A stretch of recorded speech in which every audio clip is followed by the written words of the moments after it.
পড়তান ভাই ভাই গির পড়তান ভাই ভাই গির পড়তান।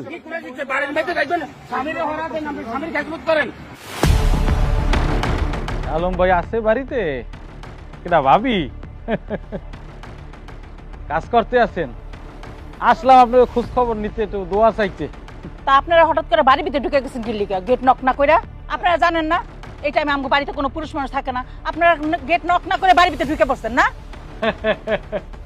কে ভাবি রাগ করেন কেন?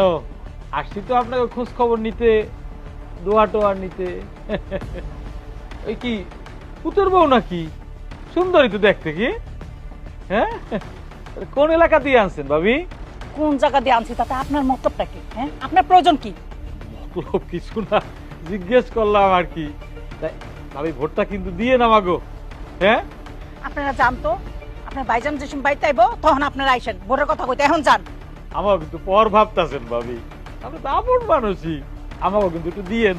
হ্যাঁ, এটা লিফলেট রেখে গেলাম, একটা লিফলেট দাও ভাবি রে। ভাবি লিফলেটটা রাখলাম,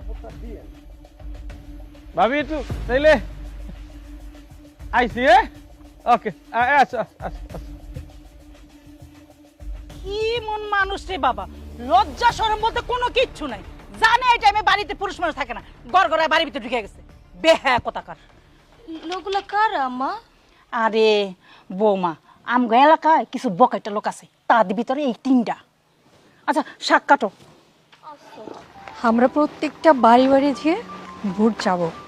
হ্যাঁ, সবাইকে বলবো যাতে আমাদেরকে সহযোগিতা করে ভোট কেন্দ্রে গিয়ে সুন্দরভাবে ভোট দিয়ে আসে। এই কথাটা ঠিক বলছো তুমি। ঠিক না? হ্যাঁ, চলো আমরা সামনে যাই। টিম করে তারপর যাবো। বাড়িতে কেউ আছেন? হ্যাঁ, কে আসেন? আসতে পারি? হ্যাঁ আসেন। আসসালামু আলাইকুম। ওয়ালাইকুম আসসালাম। ভালো আছেন? হ্যাঁ ভালো আছি, আপনারা কেমন আছেন? বৌমা একটু চেয়ার নিয়ে আসো না, যাও। না না, চেয়ার লাগবে না, আমরা আসলে বসবো না, আমরা আসছিলাম আমাদের ভোটের ব্যাপারে কথা বলতে। আপনারা যদি আমাদের এই প্রতীকে ভোট দেন তাহলে খুব খুশি হব। বসেন না, বসে কথা বলি। না, আমরা আসলে সামনে যাব তো, আজকে আর না বসি। যদি আপনারা পারেন আমাদের পাশে থেকে সহযোগিতা করবেন।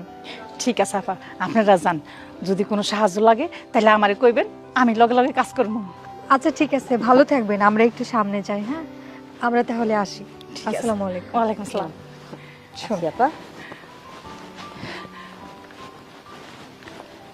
মেসটা দে।